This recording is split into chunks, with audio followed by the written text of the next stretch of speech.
David and Goliath, a tale of courage and faith. In the land of Israel, long ago, a great battle was brewing. The mighty Philistines, fierce warriors from the west, stood on one mountain, while the army of Israel, led by King Saul, camped on another. Between them lay a vast valley, silent and waiting for war.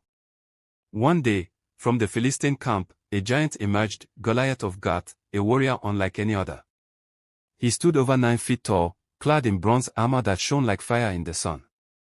His voice thundered across the valley as he mocked the Israelites. "Choose a man to fight me. If he wins, we will be your slaves.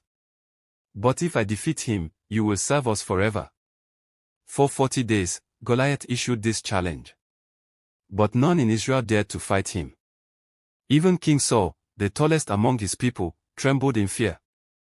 Now, in a small village called Bethlehem, a young shepherd named David lived with his father, Jesse, and his 7 elder brothers. While his brothers had joined the army, David tended to their sheep, singing songs and playing his harp under the stars. One day, Jesse sent David to the battlefield to bring food to his brothers and hear news of the war. When David arrived, he heard Goliath's challenge and saw the fear in the Israelites' eyes. He turned to the soldiers and asked, "Who is this uncircumcised Philistine that defies the armies of the living God?" His boldness surprised them, and soon, word reached King Saul. The king called for David and asked, "You are but a boy. How can you fight this giant?" David replied, "When I kept my father's sheep, a lion came, and I struck it down. A bear came, and I slew it. The Lord who saved me from them will save me from Goliath." Seeing his fate, Saul offered David his royal armor, but David refused. "I cannot wear what I have not tested," he said. Instead, he took his shepherd's staff, chose 5 smooth stones from a brook, and placed them in his sling bag. With only his sling in hand, he walked toward Goliath. When the giant saw him, he laughed. "Am I a dog, that you come at me with sticks?" he roared. "Come to me, and I will feed your flesh to the birds of the air." David stood firm and declared, "You come against me with a sword and spear, but I come in the name of the Lord Almighty.